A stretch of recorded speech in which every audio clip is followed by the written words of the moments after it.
তা করছি আজকে সানডে।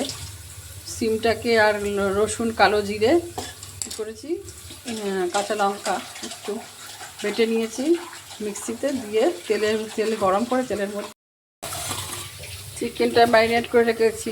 আদা পেঁয়াজ রসুন টক দই দিয়ে করব, কষাই করব আজকে চিকেন। হ্যাঁ, বাঁধাকপি,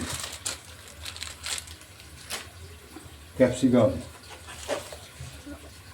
গাজর, তাই তো? আর কি? কড়াইশুঁটি। কড়াইশুঁটি নো, দিয়েছি। মাংসটা কষাবো, চিকেনটা, শুকনো লঙ্কা, লবঙ্গ আর দারচিনি আর ছোটো এলাচ দিয়ে এবার ম্যারিনেট করা ছিল অনেকক্ষণ আগেই বলেছি, ওটাকে এবার দেব এর মধ্যে, কড়াইয়ের মধ্যে।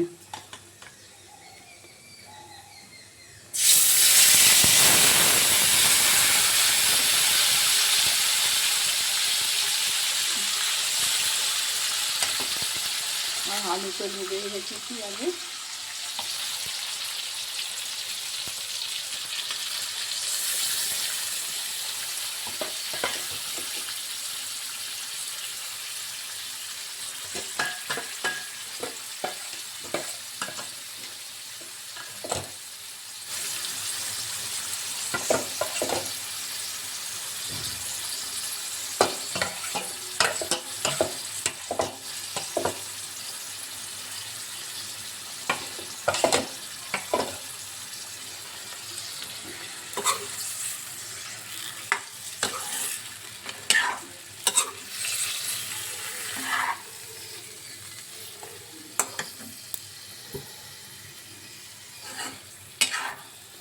একটু কষিয়ে নিয়ে হলুদ আর দেবো বলে ওই কাশ্মীরি মির্চ আর কাঁচা লঙ্কাও দেওয়া আছে পেস্ট করে।